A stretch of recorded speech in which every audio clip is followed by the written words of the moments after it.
साहबजादा हाफिज मोहम्मद अली कादरी साहब जो कि बारगाह रब्बुल इज़्ज़त के हुजूर तिलावत कुरान पाक का नजराना अक़ीदत पेश फरमा रहे थे कि उनका करम हुआ तो मेरी बात बन गई, उनका करम हुआ तो मेरी बात बन गई, अशकों को जब ज़ुबान मिली तो नात बन गई। उनका करम हुआ तो मेरी बात बन गई, अशकों को जब ज़ुबान मिली तो नात बन गई। अल्लाह की सिफ़त है कुरान की आयतें, अल्लाह की सिफ़त है कुरान की आयतें। सबको मिलाया तो मुस्तफ़ा की ज़ात बन गई, सबको मिलाया तो मुस्तफ़ा की ज़ात बन गई। जिसके बारे में हज़रत इल्लामा इक़बाल रहमतुल्लाह अलैह फरमाते हैं कि ये राज किसी को नहीं मालूम कि मोमन कारी नज़र आता है, ये राज किसी को नहीं मालूम कि मोमन कारी नज़र आता है। हकीकत में कुरान दोस्तान अजीज़ जब को तिलावत कुरान पाक करने वाला अपने दिल की अथाह गहराइयों से तिलावत कुरान पाक करता है तो उसकी जुबान से निकलने वाला एक एक लफ्ज़ फूलों की तरह निछावर होता है। तो आइए बारगाह रब्बुल इज़्ज़त के हुजूर हमदे बारी ताला का नजराना अक़ीदत पेश करते हैं, जिसके बारे में आला हज़रत फरमाते हैं कि ये इकराम है मुस्तफ़ा पर खुदा का, ये इकराम है मुस्तफ़ा पर खुदा का, सभी कुछ खुदा का हुआ मुस्तफ़ा का। अय्या क्या जहां देखो ऐ ईमान वालों, पसे ज़िक्र हक ज़िक्र है मुस्तफ़ा का, कि पहले ज़ुबान हमद से पाक हो ले फिर नाम ले तो हबीब खुदा का। कहाँ जी ऐबदार बंदा, नूर सरापा है तो मगर ये नुक्सदार बंदा, कितनी जुर्रत कि बन गया तेरे इश्क का दावेदार बंदा, मगर इश्क तेरा दिन रात सताए तो फिर मैं क्या करूं। या इलाही इश्क तेरा दिन रात सताए तो फिर मैं क्या करूं, इश्क तेरा दश्तो जबल में रुलाए तो फिर मैं क्या करूं। आई आवाज ऐ आशिक अपना गिरेबान देख, अमल दे रूसिया इस स्याही का निशान देख, लगाना धब्बा इश्क पर ऐ नादान देख, अगर बनना है आशिक तो किसी नसूहे की दुकान देख, यानी कि किसी अल्लाह के वली की बारगाह देख।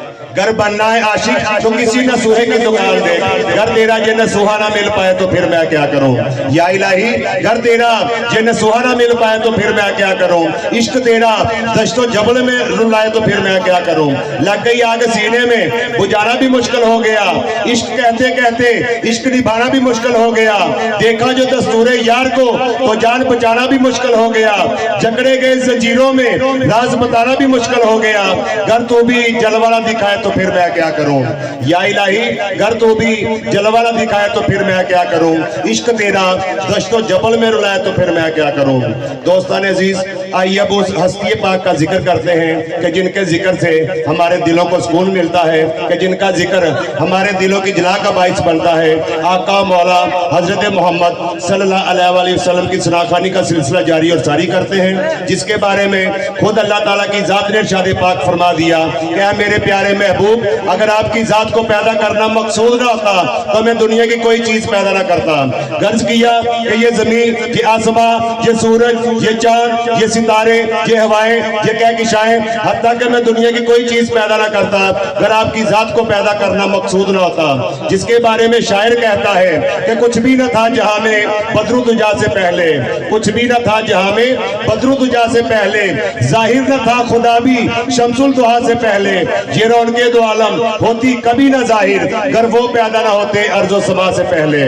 जिसके बारे में हमारे मुर्शिद पाक फरमाते हैं कि जहां पर तमाम कायनात का सर झुक जाए, जहां पर तमाम कायनात का इल्म खत्म हो जाए, वहां से मुकाम मुस्तफा सल्लल्लाहु अलैहि वसल्लम की शान का आगाज होता है। फिर हमारे मुर्शिद पाक फरमाते हैं कि राह फकर से महरूम कर दिया जाता है वो शख्स जिसका दिल मोहब्बत रसूल सल्लल्लाहु अलैहि वसल्लम से खाली है। तो पीर मेर अली शाह साहब लिखते हैं कि कोई मिसल ना ढोलन दी ते चुप कर मेहरे अली इत्थे जानियो बोलन दी। उसी आका मौला की बारगाह में हदिया मोहब्बत पेश करने के लिए मैं गुजारिश करूंगा नन्हे मुन्ने से सना खां जनाब अहमद कादरी साहब, आलियान कादरी साहब और दानियाल कादरी साहब के वो तशरीफ लाएं और बारगाह रिसालत